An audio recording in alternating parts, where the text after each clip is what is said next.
La arcilla tiene memoria. Millones de pequeñas marcas, huellas de dedos y trazos de un cálamo primitivo han sobrevivido a incendios, saqueos y milenios de abandono. Y en algunas de esas tablillas aparece una cifra que golpea la imaginación. Reinados que suman más de 241.200 unidades de tiempo. Números tan grandes que, leídos de forma literal, convierten a la historia temprana en algo casi mítico. Al leer esos listados, uno se topa con nombres como Alulim y Alangar, junto a números como 28.800, 36.000, 43.200. Y una frase vuelve a aparecer en distintos ejemplares: la realeza descendió del cielo. En inglés, la fórmula documentada suele aparecer como Kingship descended from heaven. Estamos frente a un poema cosmológico, a numerología ritual o a la huella de una memoria muy antigua que registra sucesos reales, extendidos a lo largo de cifras incomprensibles para nuestro cronómetro moderno. Lo que sigue es un recorrido cuidadoso por esas tablillas y por los rastros materiales que las acompañan. No pretendo cerrar la discusión con una respuesta única. En la arqueología, raramente hay certezas que no admitan matices. Pero sí podemos juntar piezas. Los textos, las capas de sedimento bajo las ciudades, los objetos cifrados en arcilla y hueso, y las ausencias en archivos que alguna vez contuvieron mucho más. Algunas de esas piezas encajan con facilidad en los marcos académicos aceptados. Otras encajan mal y obligan a preguntar de nuevo. La Sumerian King List es la columna vertebral de este rompecabezas. No es un texto único, sino una familia de ejemplares, copias del mismo esquema de reyes, encontrados en diferentes contextos y en distintos momentos. Uno de los ejemplares más conocidos, que hoy se guarda en un museo occidental, presenta una sucesión de soberanos antediluvianos con números que, al leerlos en forma literal, exceden por mucho cualquier expectativa de longevidad humana. 28.800 para un primer rey, 36.000 para el siguiente, y cifras que siguen hasta un total que, en algunas versiones, alcanza los 241.000. La lista no se limita a números, introduce una idea recurrente: la legitimidad del poder llega desde el cielo. Es un mensaje políticamente potente y teológicamente cargado. La realeza tiene un origen celestial y, por tanto, una autoridad que trasciende lo humano. Pero, ¿qué significan esos números? Aquí llega la primera bifurcación interpretativa. Una lectura literal los toma como años y nos arroja a una prehistoria de longevidades fantásticas. Otra interpretación, la que muchos especialistas consideran más prudente, propone que se trata de unidades distintas: meses, estaciones rituales u otra escala que en el cálculo sumerio no equivale directamente a nuestro año. También existe la posibilidad de que los números cumplieran una función simbólica o numerológica, ordenando la memoria en categorías sagradas más que en cronologías astronómicas. Cada posibilidad tiene implicaciones distintas. Si son meses, la secuencia se vuelve más razonable. Si son símbolos, la lista es menos una historia literal que una genealogía legitimadora. A este debate se suma un hecho tangible. Las tablillas que conservan la King List no fueron simplemente inventadas en un vacío ideológico. Muchas de ellas se copiaron y reeditó durante siglos en Mesopotamia, y la supervivencia de versiones múltiples sugiere que el material circuló como una referencia histórica y política real. En museos y en catálogos académicos hay copias del texto con variantes. Ninguna de ellas, sin embargo, resuelve por sí sola la tensión entre número y significado. La pregunta que queda en el aire es deliberadamente incómoda. ¿Por qué tanta insistencia en cifras gigantescas si lo que se buscaba era legitimidad política? ¿Por qué vincular la soberanía a un acto celestial de transmisión? Si esto ya despierta inquietud, la arqueología estratigráfica da otro empujón al misterio. Las ciudades sobre las que se levantaron las tablillas, Eridu, Uruk, Kish, Shuruppak, muestran, bajo su ocupación histórica, capas de sedimento que los excavadores han interpretado como señales de grandes inundaciones. En términos sencillos, por debajo de las ruinas de templos y barrios hay estratos con limo, arena y restos de agua que no se corresponden con ocupaciones normales y que sugieren episodios de anegamiento a gran escala. Leonard Woolley, entre otros, señaló la presencia de depósitos que, en su momento, llamó una capa de inundación. Desde entonces, distintos equipos han vuelto sobre esas observaciones y las han matizado. Comparar las capas con los anillos de un tronco ayuda a imaginar la escena. Cada sello estratigráfico es una página geológica que registra eventos: ocupación humana, abandono, ocupación, arrastre de sedimentos por agua. Y a veces, la evidencia apunta a un pulso violento y repetido. Es posible explicar muchas de estas capas por cambios fluviales naturales, por la dinámica del Tigris y el Éufrates o por episodios climáticos regionales. Sin embargo, la concurrencia entre relatos míticos de inundación en distintas tradiciones y la existencia física de depósitos de agua bajo ciudades milenarias no puede descartarse sin más. ¿Conservó una tradición oral o escrita la memoria de crecidas excepcionales? ¿O los relatos de catástrofes son formas posteriores de explicar capas geológicas desconocidas? Sigue. La escritura y las matemáticas aparecen sorprendentemente temprano y con un grado de sofisticación que desconcierta.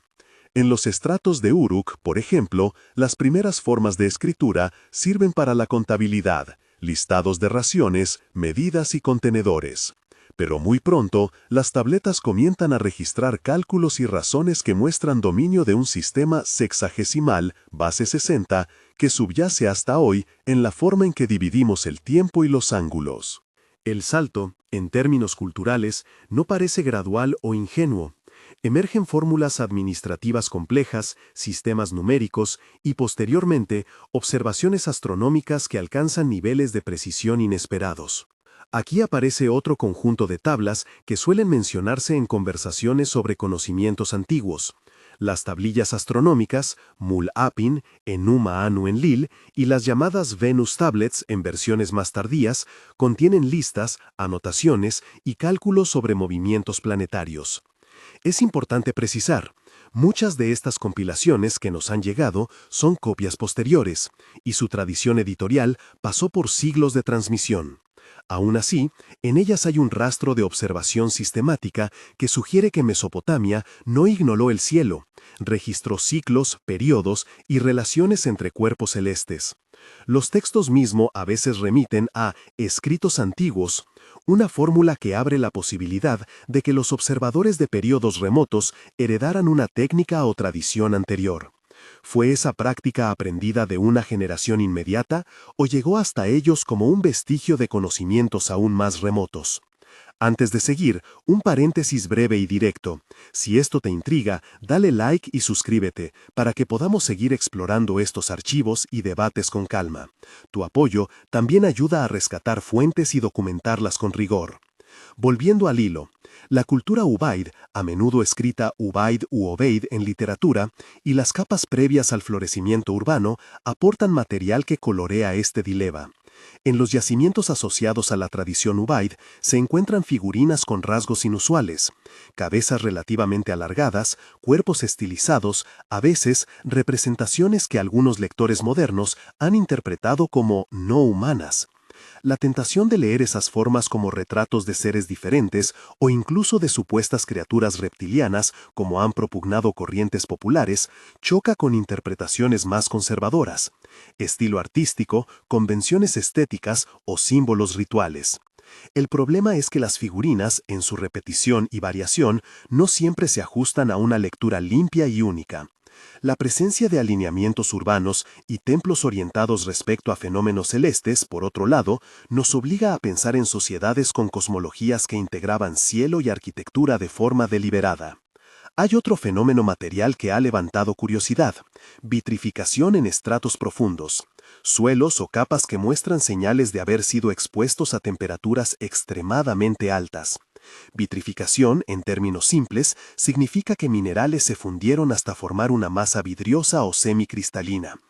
En algunos sitios, estas manchas calientes aparecen en contextos arqueológicos antiguos, lo que plantea preguntas sobre si fueron el resultado de incendios intensos, impactos térmicos muy puntuales, procesos naturales o actividades humanas desconocidas. La interpretación aquí es frágil. Vitrificaciones pueden originarse por incendios domésticos a escala grande, por incendios de naves o estructuras, o por procesos geológicos que alcanzaron temperaturas altas. En todos los casos, la evidencia exige un análisis mineralógico riguroso antes de sacar conclusiones dramáticas. La arqueología no puede permitirse saltos sin estratigrafía, análisis y replicación. Las anomalías no se limitan al suelo y la arcilla. Entre los documentos de campo de excavadores clásicos se mencionan hallazgos osteológicos que llaman la atención. Cráneos elongados, formas craneales inusuales y reportes de esqueletos con rasgos que no siempre encajan con patrones esperados. Algunas de esas observaciones provienen de arqueólogos como Woolley o de equipos que trabajaron en distintas campañas, y otras aparecen en informes de archivo o publicaciones tempranas. La deformación craneal intencional es un hecho comprobado en muchas culturas. Mediante vendajes o tablas, las comunidades modificaban la forma del cráneo por razones estéticas o de identidad. Eso explica muchos casos. Pero en ciertos contextos hay notas que hablan de morfologías que no se ajustan fácilmente a la práctica intencional y que por lo tanto quedan abiertas a otras interpretaciones. Aquí es crucial distinguir evidencia publicada y reproducible de notas de campo preliminares y de relatos parciales. Algunos hallazgos osteológicos han sido analizados con técnicas modernas y han resultado compatibles con deformación cultural. Otros permanecen en archivos sin análisis DNA o radiométricos modernos disponibles públicamente. Cuando un registro está archivado pero no publicado, no significa automáticamente que exista un encubrimiento científico. A menudo es resultado de prioridades institucionales, limitaciones de presupuesto o pérdidas. Hay, sin embargo, ejemplos históricos evidentes de destrucción deliberada, incendios, saqueos, que sí han eliminado capas de evidencia y han dejado huecos que hoy alimentan hipótesis alternativas. Pensemos también en la iconografía sellada, cilindro sello, placas con escenas complejas y motivos recurrentes. En esas imágenes, ciertos motivos reaparecen. Figuras acechadas por seres con tocados radiantes, la famosa handbag, bolsita, que aparece en varias escenas, seres que parecen portadores de objetos simbólicos o representaciones de vegetación y animales combinadas de maneras sorprendentes.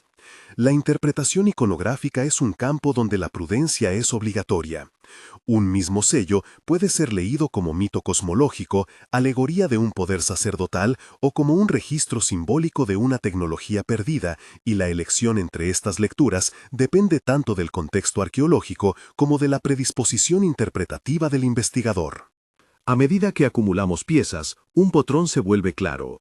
Hay una intersección inquietante entre textos que registran memorias antiguas y evidencia material que a veces respalda, pero otras veces contradice o complica esas memorias.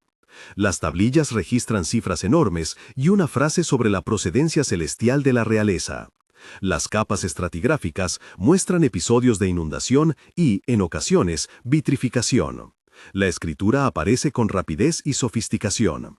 Las figurinas y sellos repiten motivos inusuales, y los restos humanos presentan rasgos que requieren mayor escrutinio. Juntar todo esto no da, todavía, una conclusión única. Lo que sí permite es formular hipótesis compatibles con la evidencia. Una de ellas propone que la cultura sumeria heredó saberes de una tradición anterior perdida o severamente reducida por catástrofes. Otra sostiene que el puente entre mito y material se explica por procesos simbólicos internos a las sociedades, sin necesidad de invocar una fuente exterior. A este punto, conviene detenernos y distinguir claramente lo que tenemos. Datos publicados y examinados por pares, registros en archivos que requieren análisis moderno y, finalmente, interpretaciones que conectan esos datos en narrativas mayores. La primera capa, lo publicado, incluye descripciones de estratos, copias de textos y varios estudios sobre matemáticas antiguas. La segunda, los archivos no publicados o afectados por saqueos, contienen fragmentos y notas que algunos investigadores han citado, pero que no siempre están disponibles para replicación. La tercera es el terreno del ensayo interpretativo. Aquí es donde surgen las ideas más sugestivas y también las más frágiles. Algo que no debemos subestimar es el impacto de las ausencias. La biblioteca de Asurbanipal, por ejemplo, es un recordatorio de cuánta información puede perderse. Colecciones enteras fueron destruidas, desplazadas o dispersadas. En tiempos modernos, saqueos recientes y destrucciones durante conflictos han eliminado contextos arqueológicos completos y con ello la posibilidad de una reconstrucción más fina. El efecto es doble. Por un lado, la pérdida empobrece el registro. Por otro, deja espacios en blanco que se llenan, a veces legítimamente, con hipótesis variadas. Es una dinámica que exige humildad metodológica. Debemos distinguir entre no tenemos datos y los datos apuntan a X. Una pregunta persiste y atraviesa todos los bloques anteriores. Si existió una tradición anterior, avanzada en astronomía, numeración y transmisión escrita, ¿cómo se transmitió ese conocimiento?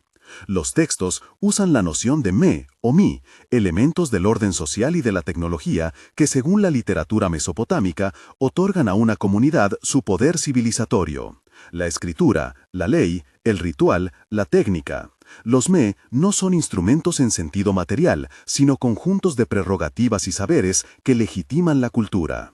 En algunos mitos sumerios, los me se entregan a un rey por deidades como Enki o Inanna, lo que configura una idea de transferencia de conocimientos desde arriba.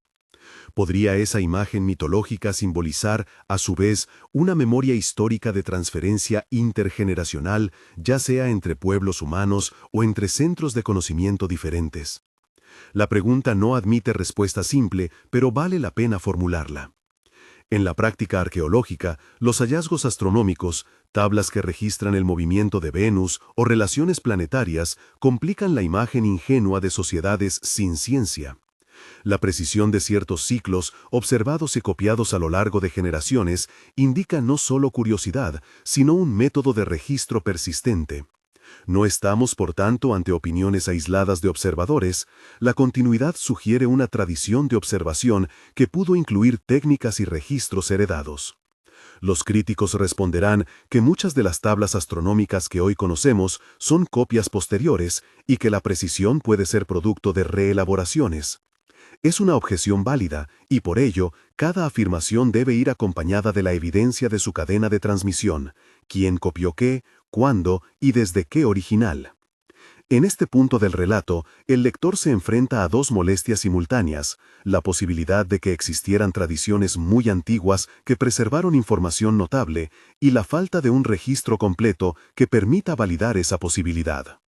Es un lugar incómodo para la historiografía.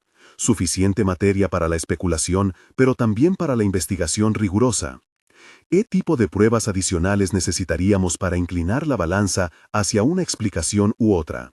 Más análisis de material, FESM, espectrometría, dataciones radiométricas sobre contextos sellados, estudios genéticos reproducibles, siempre con permiso ético y en colecciones accesibles, y la publicación completa de registros de archivo dispersos serían pasos indispensables.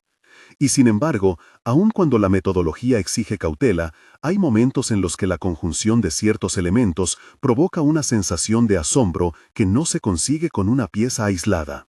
Piensa en la combinación. Una lista textual que repite números enormes y una fórmula sobre procedencia celeste. Debajo, capas que narran inundaciones. En estratificación y materiales, vitrificaciones y restos con morfologías singulares. Además, prácticas astronómicas complejas.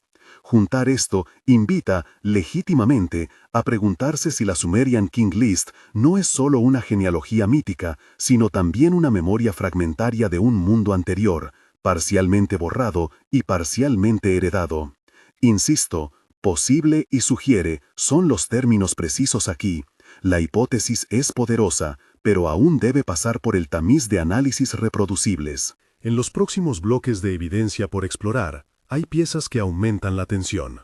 Sellos con iconografía ambigua, hallazgos osteológicos en condiciones problemáticas de conservación, y pilas documentales que continuaron moviéndose por siglos hasta llegar fragmentadas a instituciones modernas o, en el peor de los casos, dispersas por el mercado de antigüedades.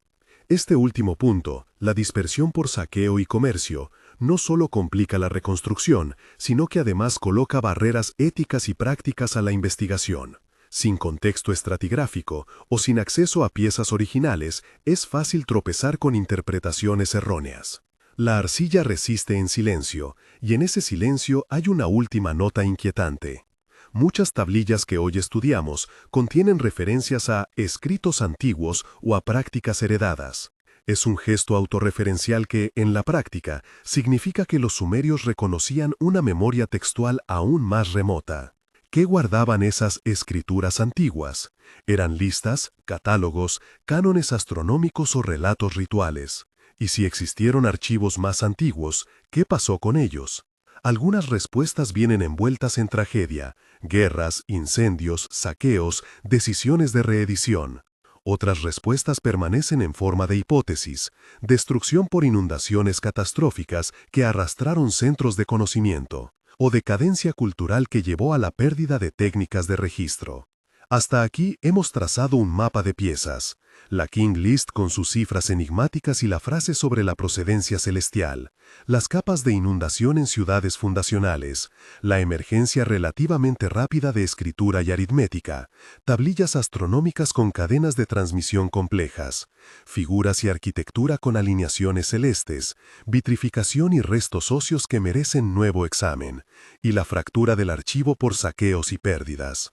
Cada una de estas evidencias, por separado, tiene explicaciones ordinarias. Juntas, sin embargo, empujan la imaginación y obligan a la comunidad científica a formular preguntas difíciles. Y aquí, en este punto de tensión, la investigación necesita curvas metodológicas, replicación, nuevos análisis, apertura de archivos y, sobre todo, cautela interpretativa. Las hipótesis más audaces, que hablan de una cultura avanzada previa, de transferencias de conocimiento desde arriba o de seres descritos en un tono que hoy nos parece extraordinario, no pueden presentarse como hechos sin un paquete robusto de pruebas. Dicho esto, también es legítimo cuestionar por qué ciertas preguntas no se han resuelto aún, por qué algunos archivos permanecen cerrados, por qué determinados contextos fueron destruidos o por qué las prioridades de investigación a veces han desplazado temas que ahora parecen centrales.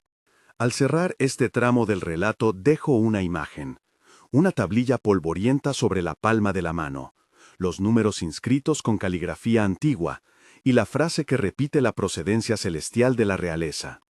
Ahora imagina bajar la mirada y ver, bajo el suelo, una capa de limo que parece hablar de agua antigua. Piensa en la posibilidad de que esas dos cosas, texto y estrato, pertenezcan a la misma memoria, a la misma serie de eventos que alguna vez cambiaron el rumbo de una cultura. La escena produce asombro, pero también obliga a la paciencia investigativa. Hay más piezas por examinar. Sellos que podrían ser íconos de transmisión técnica, archivos fragmentados de bibliotecas perdidas, y las tablas astronómicas cuya precisión nos hará volver a levantar la vista hacia el cielo.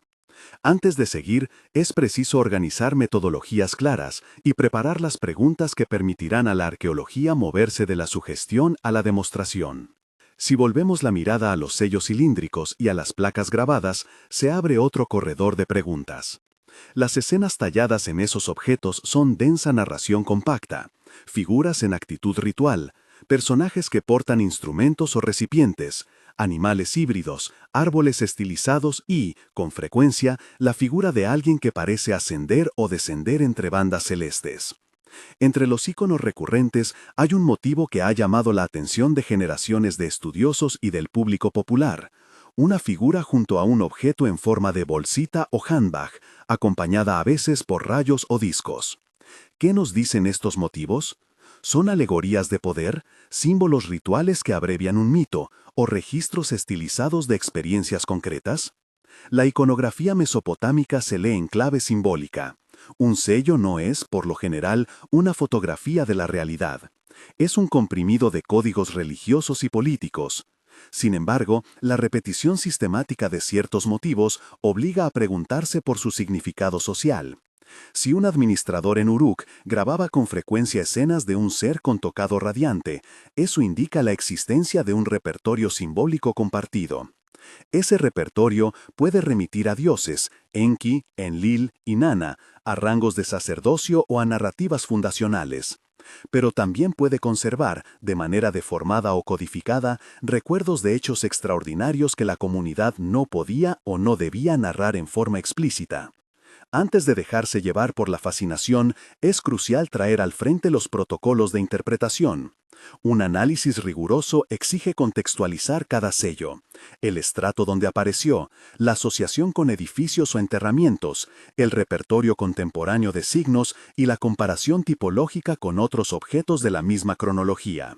Cuando esos factores están presentes, la iconografía puede devolver pistas históricas. Cuando faltan, la interpretación se vuelve especulativa. En muchos casos, lamentablemente, los sellos que más alimentan la imaginación provienen del mercado de antigüedades o de contextos mal documentados. Allí la lectura se complica. Sin contexto estratigráfico, la imagen puede interpretarse de maneras muy distintas y sin garantías. Sigue la interrogación sobre la materialidad. ¿Cómo se relacionan esas imágenes con la vitrificación y con las capas calientes identificadas en algunas excavaciones antiguas?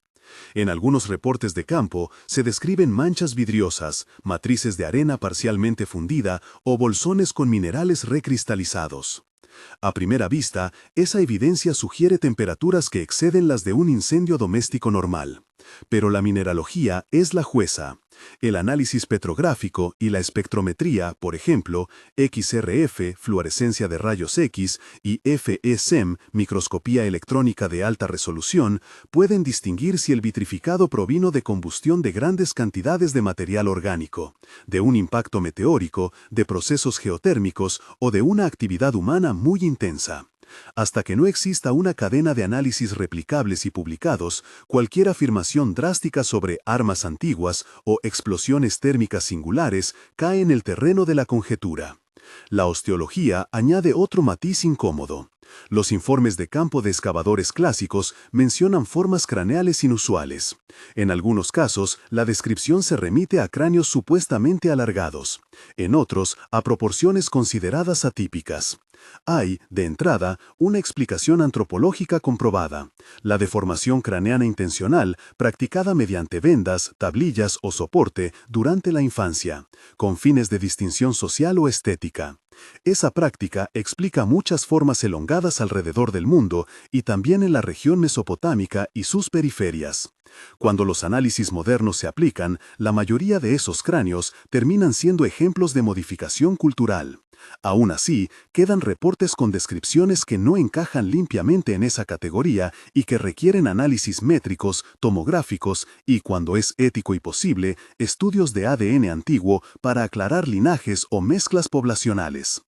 Es importante subrayar una distinción metodológica. El resultado de un análisis osteológico no depende de una sola observación de campo. Para pasar de una nota de excavación a una conclusión científica, se necesita un protocolo: publicación de contextos, acceso a las piezas, análisis por pares, replicación de resultados y discusión en el marco comparativo. La ausencia de cualquiera de esos pasos no legitima conclusiones extraordinarias. Sí autoriza, en cambio, la formulación de preguntas. ¿Por qué ciertos registros anatómicos fueron archivados sin análisis moderno? ¿Qué impacto tienen las pérdidas por saqueo en la posibilidad de evaluar hipótesis complejas? Llegamos así a uno de los ejes más delicados: el archivo y su fractura. Bibliotecas, colecciones y depósitos no son almacenes neutros, son nodos de poder y a la vez vulnerables. La biblioteca asiria de Asurbanipal es el ejemplo clásico. Un conjunto enorme de tabletas guardadas en Nínive, muchas de las cuales sobrevivieron hasta los saqueos y los incendios que acompañaron la caída asiria. Lo que llegó hasta nosotros es solo un fragmento de aquello que existió. En tiempos recientes, la violencia, el saqueo y la dispersión al mercado ilícito han vaciado contextos que, de haberse preservado, habrían ofrecido respuestas más sólidas. Pero la palabra encubrimiento debe ser tomada con extremo cuidado. No todo acceso restringido obedece a una intención conspirativa. Muchas veces obedece a manos privadas que compraron piezas, a decisiones curatoriales, a problemas legales sobre propiedad o a simples limitaciones de recursos para catalogar y publicar. La consecuencia es epistemológica. Las lagunas del archivo abren posibilidades interpretativas y al mismo tiempo cierran la puerta a la verificación. Cuando una tablilla aparece en un museo con número de inventario, con procedencia clara y con datación contextual, su contenido puede ser sometido a crítica textual rigurosa. Cuando una pieza aparece sin contexto en un catálogo de subasta o en casa de un coleccionista, su utilidad para reescribir la historia es limitada. Eso no impide que pertenezca a un corpus significativo, solo exige precaución en la inferencia. Un elemento que complica la narrativa es la tradición de copia y reescritura en Mesopotamia. Muchos textos que hoy poseemos son copias tardías de materiales más antiguos. Escribes del primer milenio copiaron tablillas de siglos previos, reeditando y a veces reinterpretando el material. Esa práctica es una bendición y una trampa. Por un lado, permitió la preservación de textos que, de otra manera, hubiesen desaparecido. Por otro, introdujo variaciones, retroproyecciones ideológicas y adaptaciones que deben desenredarse para aproximarse al original. En el terreno de la astronomía, por ejemplo, una tablilla que registra ciclos de Venus puede ser una copia de una observación más antigua o una reelaboración que ajusta datos a nuevos esquemas calendáricos. El trabajo filológico intenta remontar esa cadena, localizar las capas de redacción, comparar versiones y evaluar la plausibilidad de una tradición de observación continua. Cuando pensamos en paralelos globales, la pregunta inevitable es de alcance antropológico. ¿Por qué tantas culturas cuentan historias de inundaciones, de seres que descienden, de conocimientos entregados por entidades exteriores? Desde el relato de Atrahasis y Utnapishtim hasta el ciclo de Gilgamesh, pasando por tradiciones más lejanas como las leyendas mesoamericanas de Quetzalcóatl, las narrativas de los rishis en el subcontinente indio o las atribuciones de sabiduría a deidades egipcias como Thoth, existe una constelación temática compartida. Las explicaciones posibles no son mutuamente excluyentes. Pudo haber una memoria fósil de cambios climáticos de gran escala, crecidas, desplazamientos costeros, cambios en los cursos fluviales que, transmitida oralmente, se codificó en mitos. Pudo haber difusión cultural en trayectos de comercio de larga distancia. Y también puede haber tendencias cognitivas universales que favorecen ciertos tipos de explicación religiosa para catástrofes. Comparar mitos no autoriza a decir que todos derivan de una única fuente literal. En cambio, sí permite reconocer que ciertas experiencias humanas, una crecida cuyo recuerdo se transmite durante generaciones, o la observación reiterada de fenómenos celestes, tienden a encontrar formas simbólicas parecidas. La hipótesis de una fuente única avanzada exige pruebas proporcionales, secuencias textuales comparables, tradiciones de copia con indicios de préstamo y, idealmente, correspondencias materiales que sugieran contactos directos. Esto es raro, pero en algunos casos existen pistas de intercambio. Redes comerciales, objetos exóticos, técnicas metalúrgicas compartidas. Para sostener una hipótesis de transmisión tecnológica o cognitiva a gran escala, es necesario montar un cuadro interdisciplinario que combine arqueología, lingüística, paleoclimatología y genética. He aquí una convergencia que merece atención: las tablas astronómicas, la sistematización numérica y la arquitectura alineada. Si aceptamos que en Uruk y en otros centros la observación del cielo fue un elemento central del saber técnico y ritual, entonces la pregunta sobre origen se articula de otra manera. ¿Fue la astronomía un invento local que maduró rápidamente o fue un acervo heredado y reelaborado? Los argumentos a favor de una maduración local apuntan a la sustracción gradual de prácticas administrativas y a la emergencia de especialistas, los sacerdotes observadores, que acumulaban saberes para el cálculo de ritos y calendarios. Los que sugieren herencia añaden que la precisión de ciertas tablas excede lo que sería esperable en una invención aislada, y que nombres de escritos antiguos, documentados en las tablillas, remiten a tradiciones previas. De nuevo, posible, sugerido, pero no probado. Frente a tantas posibilidades, es justo plantear las objeciones más contundentes. La primera es la numerología. Los números grandes en la King List podrían responder a convenciones simbólicas. La base sexagesimal y la manipulación de cifras en la tradición mesopotámica permiten multiplicar unidades en formas que hoy malinterpretemos como literalidad cronológica. La segunda objeción es la anacronía editorial, copias tardías que atribuyen longevidad a figuras míticas para fortalecer reclamos legitimadores en épocas posteriores. La tercera objeción atañe a los materiales.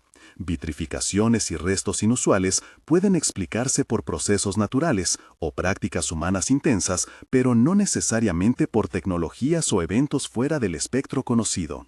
Finalmente, la deformación craneana y otras anomalías físicas suelen tener explicaciones culturales plausibles. Es crucial, en este punto, distinguir entre la probabilidad histórica y la insuficiencia de datos.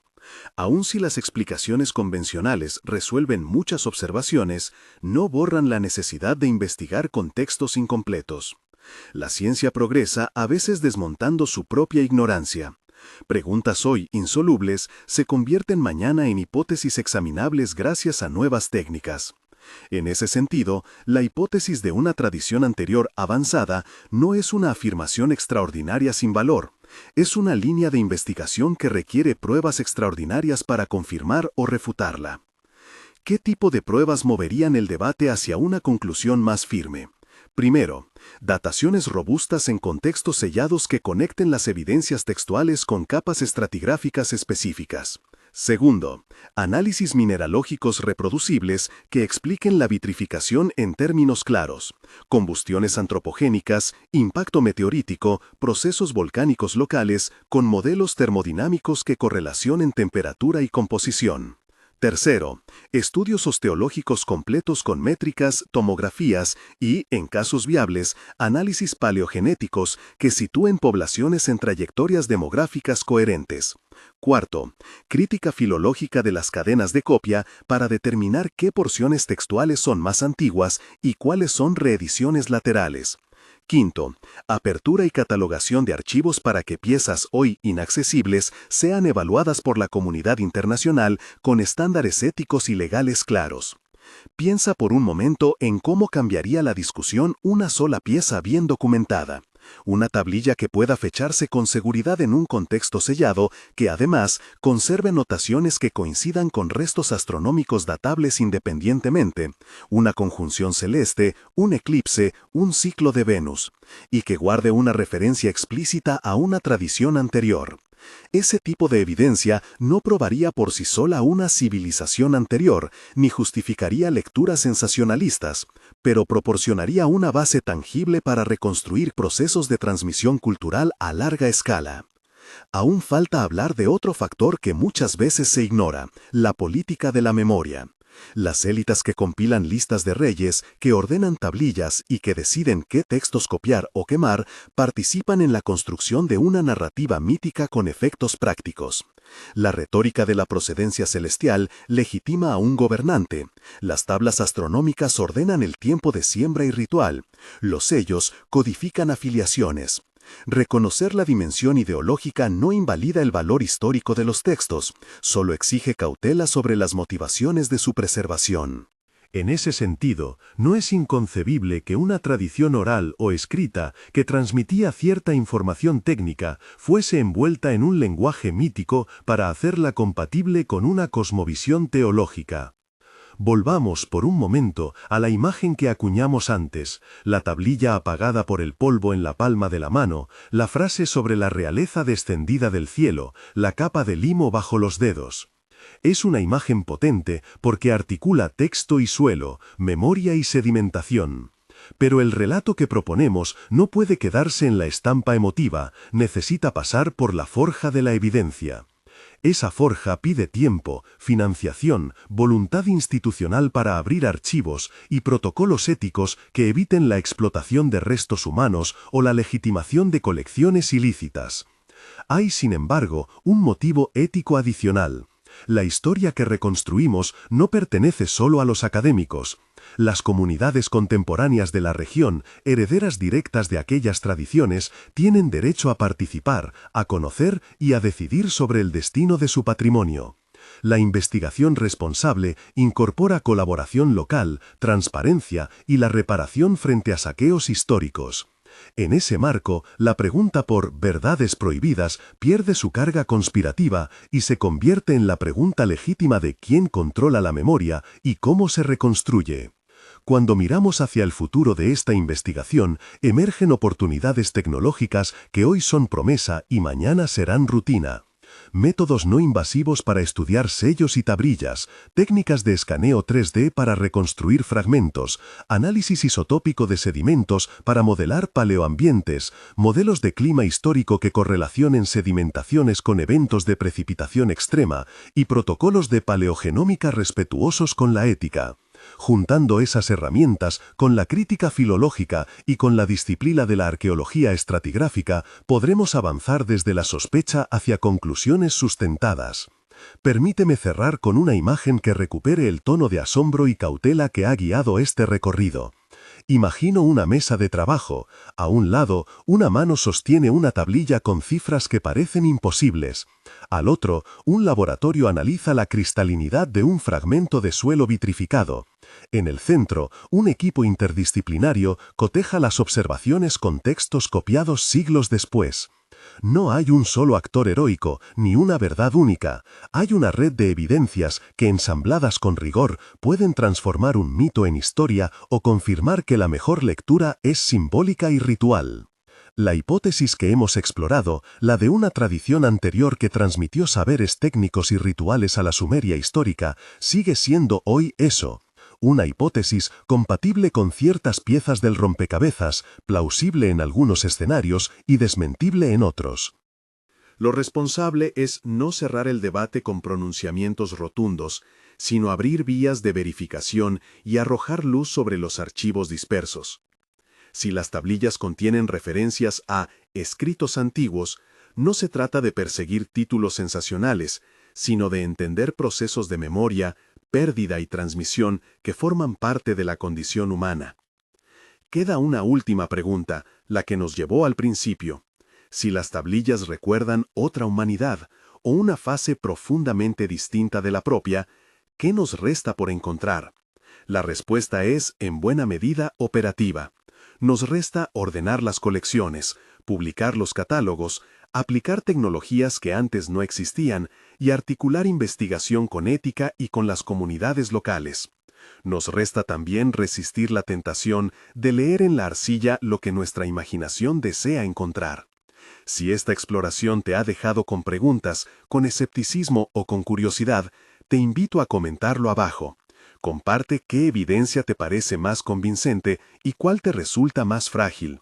En la descripción encontrarás enlaces a estudios clásicos, Woolley sobre Ur, Ryan y Pittman sobre cambios costeros y teoría de inundaciones, trabajos sobre las Venus Tablets y la tradición astronómica, publicaciones de Yuris Sarins sobre contextos del Próximo Oriente Antiguo y referencias sobre la cultura Ubaid y colecciones de sellos, así como notas sobre dónde buscar archivos y estudios más recientes. Suscríbete para seguir el dossier.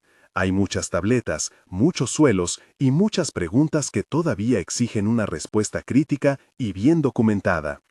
La arcilla sigue guardando su memoria. Nuestro deber es escucharla con paciencia científica, traducirla con humildad historiográfica y abrirla sin afán de reducir el misterio a una sola explicación. ¿Qué nos contarán las próximas excavaciones? ¿Qué piezas permanecen aún mudas en archivos o en manos privadas? El desafío está planteado. La historia temprana es un campo abierto y todavía quedan tablillas por leer.